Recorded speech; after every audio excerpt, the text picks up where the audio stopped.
Bien, y escuchábamos recién, agregaremos otro bloque al muro, otro ladrillo en la pared, ese tema que escuchábamos que es perteneciente al álbum The Wall, aquel álbum conceptual que estaría cumpliendo hoy 42 años, desde que se editó.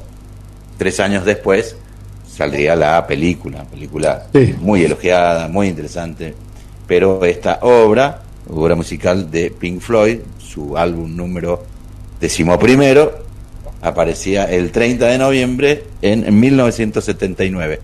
Creo que nacía antes que quien va a conversar ahora con nosotros y nos va a ilustrar sobre la política, sobre la economía y sobre la vinculación entre estas disciplinas. Me refiero a Juan Manuel Gispert. ¿Cómo le va, Juan Manuel? Buen día.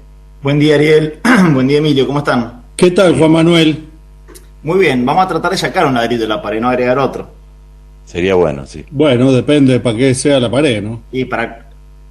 Creo que la pared en el disco hacía alusión a un encierro mental si no me equivoco, el cantante de la banda, ¿no era así? Sí, el protagonista de la historia, que es Pink. Claro. Sí, pero hace referencia a ¿cómo? El primer cantante, uno de los primeros cantantes que se fue, Sid Barrett, ¿era? No. No, sí, pero no hace referencia a él específicamente. En este caso lo que hace es la obturación de los muros, como bien usted dice, Juan Manuel, los muros mentales, muros que tienen que ver con la obstrucción, con la falta de amplitud como para que crezcamos, y también hace alusión clara a la educación como un instrumento de coerción en vez de liberación, amplitud y de claro. libertad. Claro. Sí. Así es, también hace referencia a eso. Por eso digo que vamos a tratar de sacar un ladrillo, humildemente, en esta columna, tratando de aclarar algunas cosas que están pasando en Argentina, que, bueno, realmente hay un dato que es impresionante y es increíble también al mismo tiempo. Ya no es tan increíble en realidad, pero uno se sigue sorprendiendo, que no sea la noticia de la Argentina, que es que la Argentina este año ya ha ajustado las estimaciones de crecimiento a un 10% del PBI. No sé si recuerdan que cuando comenté la reunión en la que pude participar con el ministro Guzmán, el ministro dijo, off the record, que ellos ya estaban estimando un crecimiento del 8% y que él no se animaba a decirlo públicamente, pero las cuentas que él tenía le daba que la Argentina iba a crecer un 10%. Un 10% es una de las tasas de crecimiento, es la tercera tasa más alta del mundo de crecimiento post-pandemia. Es un registro altísimo incluso en nuestra historia de crecimiento económico. O sea, en los mejores años, entre el 2003 y el 2010, la Argentina crecía en ese número. Otro dato que agranda este número es que la Argentina viene acumulando desde el 2018, o sea, desde 2017 ya estaba, desde el 2016 fue un mal año, que crecimos un 2,5%, el 2017 hubo un repunte del 1,1%, o sea, no llegó ni siquiera a recuperarlo el año anterior, y el 2018 en adelante fue una caída catastrófica de todos los indicadores económicos de la Argentina, y la pandemia los agravó. Y sin embargo, cuando se empieza a discutir en septiembre-octubre del año pasado el presupuesto 2021, el Fondo Monetario Internacional y el Banco Mundial estimaban el crecimiento argentino para el 2022, o sea, hablaban de un rebote nada más, cercano al 4,5%. El presupuesto nacional era un poco más optimista y planteaba que la Argentina este año iba a crecer un 5,5%. Y estamos hablando de un crecimiento del 10%. Ya estamos cerrando el año, o sea, ya esos números, puntos más, puntos menos, ronda por ahí. Digo, este dato, primero, sorprendió a propios y ajenos. Segundo, que ya al estar recuperando todo el terreno perdido del COVID en un año, cuando las estadísticas indicaban que se iba a tardar más de 3 años en recuperar el Producto Bruto perdido durante el COVID, sumado a que hay indicadores, sobre todo en algunas ramas específicas como la agroindustria, como la construcción, como la industria, la metalúrgica, etcétera, la automotriz inclusive, que están superando ya los indicadores pre-pandemia. Estamos por encima ya entre el 2019 y 2018. El indicador de empleo del sector industrial está un 3,6% por encima de los últimos meses de octubre y septiembre del 2019. Digo, ese dato debería ser la noticia argentina. Sabemos que en muchos medios hegemónicos principalmente no les interesa contar esta realidad, pero este es el dato más importante de este año, que cuando uno, hablando de economía política, cuando uno lleva este número y analiza las elecciones, es como que hay una contradicción enorme. ¿Cómo puede ser que la Argentina, después de más de 6, 7 años, incluso podría animarme a decir 10 años entre estancamiento y de crecimiento económico, volvemos a una senda de fuerte recuperación? Pasa que todavía no se ve la recuperación, pues estamos saliendo de una grave crisis. Los argentinos deciden votar en contra, podríamos decir, a la actual gestión. Digo en contra porque quien más votos perdió entre el 2019 y el 2021 fue el Frente de Todos. Bueno, evidentemente los argentinos decidieron no acompañar, por distintos motivos, obviamente, la gestión de Alberto Fernández, por lo menos en la elección legislativa. Y acá viene, bueno, yo me animo a hacer una reflexión que evidentemente desde el punto de vista tal vez más técnico, sí, podríamos decir que la gestión de la pandemia fue un éxito. Me animo a decir esa frase, con todo lo polémico que puede implicar decirlo, pero realmente cuando uno analiza las variables sanitarias, que ningún argentino se quedó sin atención, que era el objetivo que tenían todos los países se plantearon restricciones e inversiones en infraestructura sanitaria para evitar que ningún argentino o de cualquier nacionalidad no pudiera atenderse. Digo, tuvimos ese aspecto que funcionó, más una política económica y fiscal muy agresiva, a los efectos, agresiva en el sentido positivo de la palabra, a los efectos de contener y cuidar que la estructura productiva del país no cierre.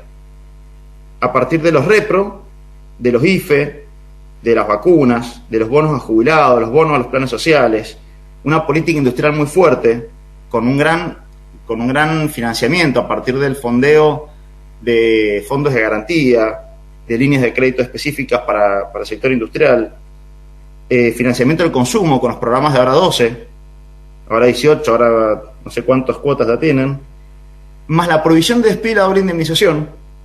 Digo, ¿por qué hoy, mirando el 10% de crecimiento del PBI, duplicando las estimaciones más optimistas, digo que la gestión de la pandemia fue un éxito? Porque piensen, si se hubiera podido recomponer a esta velocidad la actividad económica, si se hubiera despedido a más gente, si hubieran cerrado más empresas, y si no hubiera estado el Estado financiando el consumo y la inversión. Digo, cuando uno analiza lo que pasó en el 2020 con los resultados del 2021, es claro que gracias a un cuidado que realizó el Estado sobre la mayor cantidad de actores económicos en el país, permitió que apenas se abrieran las restricciones sanitarias, rápidamente todo el sistema se pusiera en funcionamiento, inclusive por encima de lo que estaba trabajando antes. Así que desde el punto de vista estadístico y datos y variables duras, la gestión de la pandemia ha sido un éxito porque la Argentina es uno de los pocos países del mundo, según los datos oficiales del Banco Mundial, es el tercer país que mejor ha recuperado su caída económica de la pandemia. Lo que pasa es que la pandemia, que solamente recuperar la pandemia no alcanza para este país empobrecido, porque nosotros veníamos de ¿se acuerdan? Una consultora de Colatina había denominado en 2018 y 2019 la pimedemia, porque la Argentina atravesó dos pandemias: la pandemia del coronavirus y la pandemia de las políticas financieras y monetarias de los últimos años de gestión de Mauricio Macri, que todavía estamos pagando los platos rotos con una deuda de 45.000 millones de dólares con el Fondo Monetario Internacional, más la deuda con los acreedores privados que ya se negoció. Entre los datos que yo hablaba de este boom de crecimiento de la Argentina, nos encontramos con niveles récord de inversión de hace muchísimos años, en torno a un 30%. Sé que esto hablaron el viernes en la columna de Mercó. De Raúl Mercado, sí. Hay un récord que esto habla también del boom que hay en el sector agroproductivo argentino, de venta de maquinaria agrícola. Ha crecido un 82% interanual. Ya el año pasado había superado los niveles del 2019. y ahora creció un 82% más. Hay anuncios de inversiones muy importantes en sectores automotrices, en industria del litio, en Vaca Muerta, etcétera. Ahora bien, en este contexto que estamos hablando, con la variable electoral de por medio, donde el Frente de Todos ha perdido caudal de votos o capacidad de plantear sus propias leyes en el Congreso. Recuerden que el presidente, cuando terminó el escrutinio el domingo de las elecciones, anunció, nosotros acá hablábamos que había logrado un buen efecto de iniciativa política, anunció un paquete de leyes que iba a presentar en el Congreso sobre un plan plurianual de variables económicas importantes que estaba consensuado con Cristina, y lo decía explícitamente, y con el acuerdo del Fondo Monetario Internacional. Pero, ¿qué pasó a partir de ahí? La oposición empezó a calibrar su discurso porque se sintió sorprendida. Es más, ni siquiera tuvo tiempo de festejar su resultado electoral, y rápido reflejo se ordenan. Si uno sigue las editoriales de los principales diarios, los diarios más, tal vez, con más salida del país, como el diario Clarín o La Nación, se encuentra un ordenamiento desde los medios sobre el discurso opositor. Y el ordenamiento que fue planteado fue que la oposición iba a opinar sobre ese plan económico. Recuerden que la oposición venía planteando la necesidad de un plan económico, que este gobierno no tenía plan. Entonces decían que no iban a opinar sobre ese plan económico, ni iban a discutirlo, hasta no escuchar a Cristina. Y que el acuerdo con el Fondo Monetario Internacional también estaban en dudas, si iban a acompañar o no, porque el silencio de Cristina le generaba, no sé, especulaban con que Cristina iba a impedir que todo esto pasara. Tanto así que Cristina responde, si no me equivoco, el sábado a la mañana, con una carta, esta nueva forma de expresarse en política de parte de la vicepresidenta, donde en esa carta explica claramente que en realidad la negociación con el fondo y el plan económico no depende de ninguna manera de ella, sino depende del presidente de la Nación y del Congreso. Y acá quiero hacer una nota al pie, porque una de las leyes más importantes, digo, desde el punto de vista estratégico, que sancionó el gobierno de Alberto Fernández, o sea, que impulsó y logró la sanción en el Congreso con casi unanimidad de votos, tanto de diputados y senadores, fue la Ley de Sostenimiento de la Deuda Pública.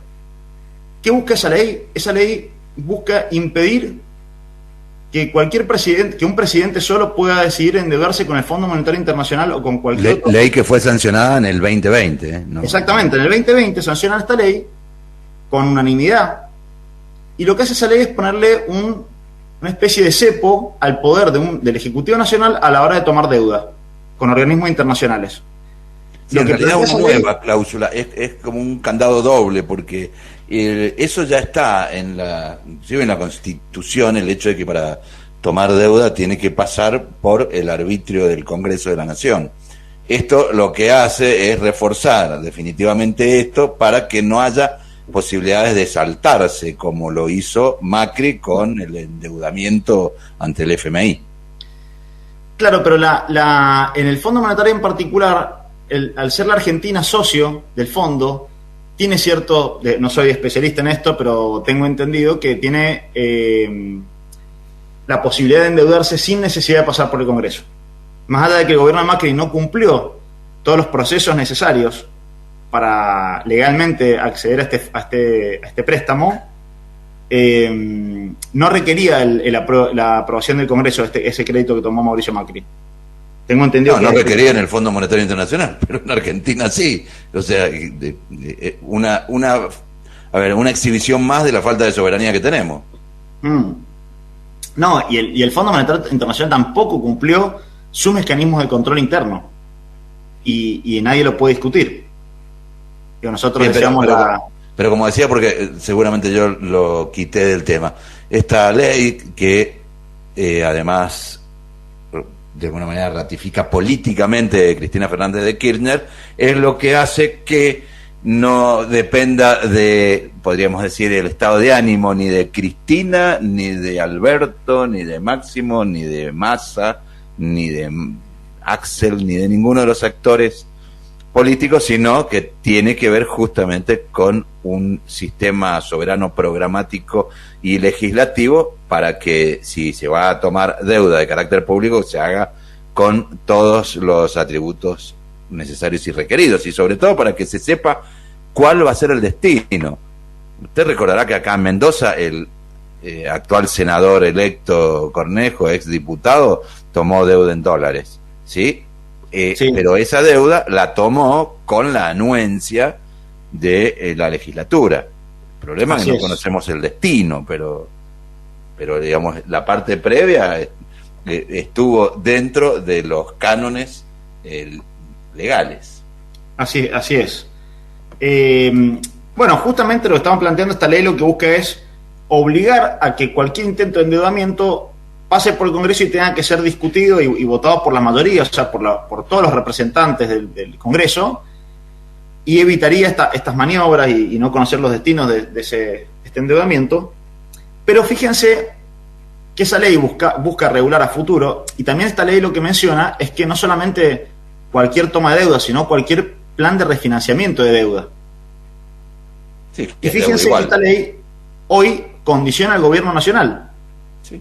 Porque el gobierno nacional está terminando de negociar en la letra chica el acuerdo con el Fondo Monetario Internacional, que dicen que gran parte de las trabas que hay hoy son sobre las estimaciones de crecimiento, donde el Fondo Monetario es mucho más pesimista para el futuro argentino, y esa tasa de crecimiento, y qué pasa cuando, porque lo que la Argentina plantea es, mira, yo no me voy a comprometer a cierto nivel de ajuste a partir de ciertas variables de crecimiento. O sea, si la Argentina no crece más de tanto, yo no voy a ajustar el gasto para pagarte deuda.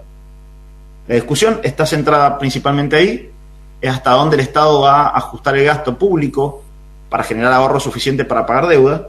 Sí.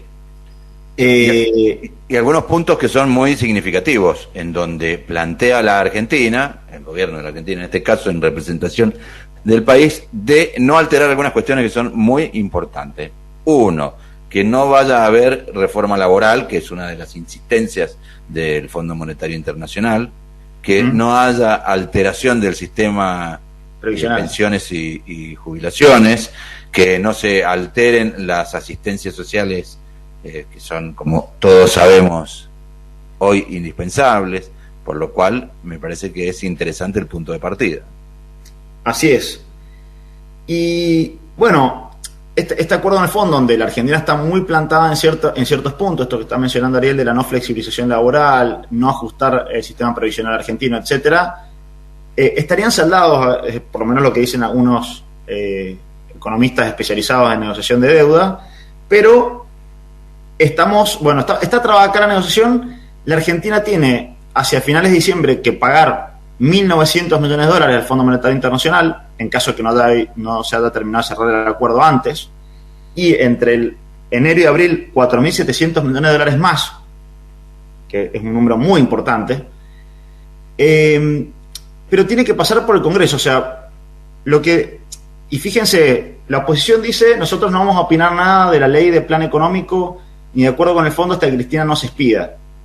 Cristina en la carta dice, miren, primero le sorprende ella que ni siquiera se animen a opinar del acuerdo con el fondo, siendo ellos quienes tomaron la deuda, y hay toda una especulación mediática política. Y en segundo lugar dice, miren, los responsables del acuerdo con el fondo y el plan económico van a ser la totalidad de los diputados nacionales, la totalidad de los senadores nacionales, como dispusimos nosotros con la ley de sostenimiento de la deuda pública. Pero bueno, evidentemente estos preanuncios, o sea, esta disputa entre el oficialismo y la oposición, que se está planteando y está creciendo, en vistas a diciembre, cuando es el recambio, que entran los nuevos legisladores, donde pierde que el legislador es el Frente de Todos, pone a la Argentina en una situación muy delicada, porque se corre el riesgo de que la oposición impida la firma y el avance del acuerdo con el fondo. Y como veníamos diciendo recién, la Argentina creció 10 puntos, pero se perdieron las elecciones. Hasta ahora, con la capacidad de comunicación del gobierno, no nos da mucha esperanza de que el gobierno logre poner sobre relieve que quienes impiden el avance con el fondo, etcétera, es la oposición y no el frente de todos. Digo, ese es el riesgo que tenemos por frente. Tenemos el riesgo de que la oposición se aproveche de sus mayorías, o sea, de sus números en el Congreso, y busque frenar nuestros acuerdos con el fondo y ponga a la Argentina en jaque, porque realmente la deuda y los plazos de pago en el Fondo Monetario Internacional son tan brutales que impedirían lograr que este crecimiento que estamos consiguiendo como país termine en los argentinos y no se vaya para afuera. Y la situación es muy delicada, y quería terminar esta reflexión con el asunto de la financiación de las tarjetas, de los pasajes al exterior, por tarjeta de crédito, servicio en el extranjero de turismo. Reservas, corremos serios riesgos de una devaluación. La devaluación implica mayor inflación y mayor pérdida de poder adquisitivo, caída del consumo, caída de la actividad económica. Es gravísimo si la Argentina termina teniendo que devaluar fuertemente su moneda para evitar esta crisis de stock de reservas. Y el otro sector que dice, mira, más allá del problema de reservas que tenemos, no podemos permitir que estos sectores productivos generen precios tan altos que destruyan la capacidad de consumo de sueldo y el empobrecimiento que genera en la población. Digo, esa es la tensión que tiene el gobierno, porque tiene dos problemas que son a primera vista contradictorios entre sí. Y la resolución de fondo de esos problemas, ninguna medida que se pueda tomar impacta en el corto plazo. Ni tampoco garantiza resultado. Ninguna de las dos, más allá de las buenas intenciones. Así es. Digo, el ministro Julián Domínguez asumió como ministro de Agricultura, Ganadería y Pesca con el plan del aumento de la oferta. O sea, el planteo del ministro es: el problema inflacionario de la carne y del trigo, etcétera, lo vamos a resolver vía oferta. Aumentando la producción, eso va a hacer que haya producción suficiente para exportar y para abastecer el mercado interno a precios razonables. Ahora, cualquier política que busque aumentar la producción de carne o de trigo, lo que fuera, tarda mucho tiempo en verse el impacto. Y no va a hacer que no funcione, como decía recién. Claro. Que pasen 2 años y nos encontremos que estamos igual o peor que antes. Es que además hay variables que ya ha ocurrido y cuántas veces. Insisto, que como la demanda del mercado internacional no es algo que pueda manejar la Argentina, y obedece a algunos asuntos que tampoco suele gobernar el hombre, porque cuando usted sabe que si hay inundaciones en otros lados en donde también se siembra trigo, sube el precio del trigo, por lo cual beneficia a la Argentina si es que no tiene algún problema también de carácter natural o de la naturaleza, ¿sí? Pero esto no lo puede garantizar nadie. Entonces, la fluctuación de esos precios impacta directamente en la recaudación. Sí. Bueno, lo que pasa es que yo creo que el gran ordenador de esto va a ser el acuerdo con el fondo, porque hoy el gobierno nacional no tiene previsibilidad de cuántos dólares necesita disponer para pagar la deuda. O sea, si el gobierno no acuerda con el fondo, no tiene dólares directamente, o sea, no tiene forma de afrontar los vencimientos de deuda que se aproximan, los 1.900 millones en diciembre y los 4.500 entre febrero y abril. Sí, ni este gobierno ni nadie podría haber. Ni nadie, no es un problema de gobierno, es un problema de nuestra economía, concretamente. De capacidad. Bueno, es un tema para un debate más largo, pero fíjense que hay un concepto que hablamos siempre de restricción externa, que dice que la Argentina, uno de los problemas de crecimiento que tiene que ver con esta restricción externa al acceso de la divisa, pero al mismo tiempo la Argentina tiene 450.000 millones de dólares depositados en cuenta en el exterior. Por eso, ¿no? Sin lugar a dudas, uno de los problemas más gravitantes, pero permanente, tiene que ver con la fuga de divisas, con la fuga de dinero, con algunos legales, otros ilegales, y además con estas expectativas. Fíjese, ayer voy a pasar a un terreno, le diría pedestre, casi pueril, pero ayer con algunas personas con las que siento mucho afecto, la discusión y esto del dólar. Cuando uno le pregunta a esas personas en cuánto lo afecta esto de, que no digo que esté bien ni mal, no voy a abrir juicio al respecto, de el impedimento de financiamiento en dólares de las tarjetas, ¿sí? Para viajes al exterior. Y todos los que se quejaban jamás habían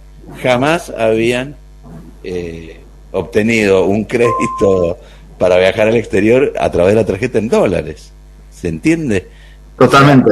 Que se incorpora en la agenda y en la mente de las personas problemas que no les son comunes, que suele pasar mucho con el tema del dólar. Esto era cuando todo el mundo está pendiente de la cotización del dólar. Y si usted a la gran mayoría le pregunta, y cuando el dólar está quieto o está relativamente bajo, vos que compras muchos dólares, haces muchos no, en absoluto. Pero sí crean este estado de tensión innecesario que repercute sin lugar a duda en la conducta hasta de los consumos, porque esto ocurre así. Si usted ve el comportamiento de los y las argentinas, hablemos no de hace 20 años, de hace apenas unos días con el fin de semana largo, habla claramente que un porcentaje de la población tiene, como dicen los economistas, renta discrecionaria que los habilita para hacer gastos importantes. Escuchábamos que en Mendoza, por ejemplo, el gasto promedio por persona era de 4.000 pesos, con una estadía de 3 días y con un grupo familiar. Cuando usted saca la cuenta, es un volumen dinerario bien interesante. Así es. Esto remedia que haya muchas personas que están dentro del esquema de lo que se denomina pobreza o inclusive debajo de la línea de pobreza. No. Bueno, esto claramente es un problema de distribución.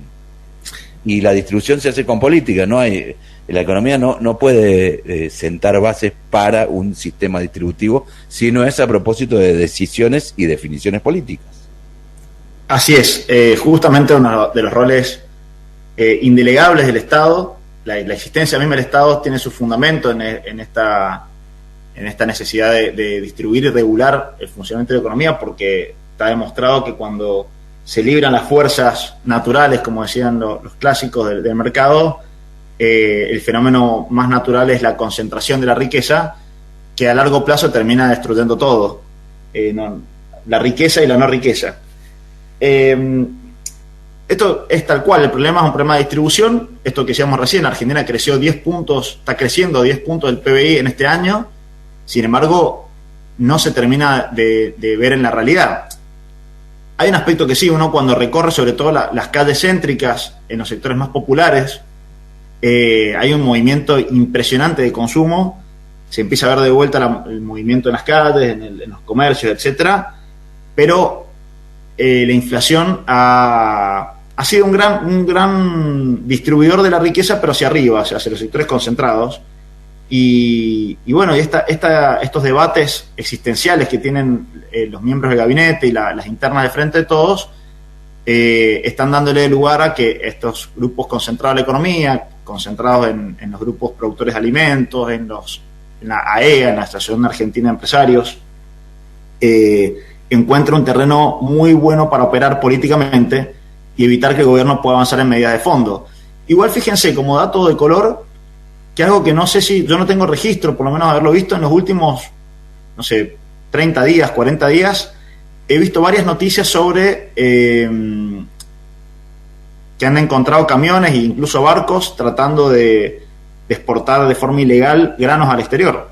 Hace poco en Mendoza encontraron un camión. Sí, un camión no, 35. ¿35 camiones eran? Sí. Y al nivel nacional encontraron un cargamento de 8.100 toneladas, que son más o menos 350 camiones, y otro de 500 toneladas intentando pasar por el Paraná. Hay en muchísimas fronteras se repite la situación. Esos son los que agarran. Se supone que hay algunas bandas que no han agarrado, y son más o menos cerca de 1.300 millones de dólares de contrabando, que no solo no pagan impuestos, sino que el producto de la venta queda afuera, ¿no? Queda afuera. Bueno, ahí podríamos resolver el problema de las tarjetas de crédito. Pero el punto es esto que nos...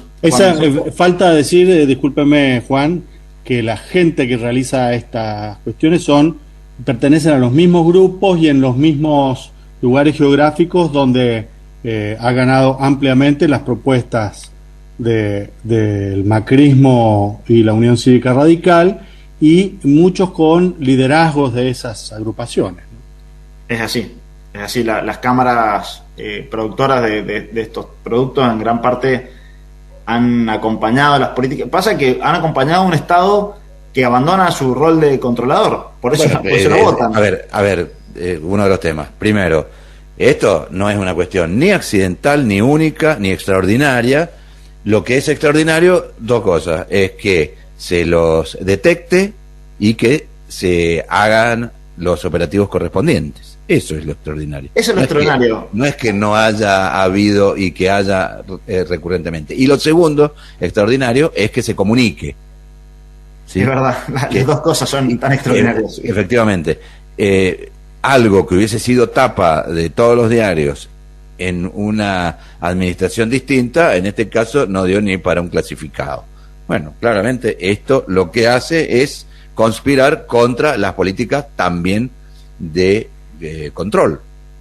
Sí, fíjense que nosotros, no sé si se acuerdan cuando hablamos de los Pandora Papers, cuando uno busca el patrón común de los países que tienen mayor nivel de dinero depositado en cuentas en paraísos fiscales del mundo, que la Argentina ocupa el tercer puesto mundial. Increíble. El patrón común no era, como muchas veces, o con la trampa que se suele caer, que es que la presión fiscal. O sea, la explicación rápida de muchos inteligentes dicen que eso evidencia que la presión fiscal en Argentina es tan grande que la gente decide llevar su plata a paraísos fiscales para evadir el fisco.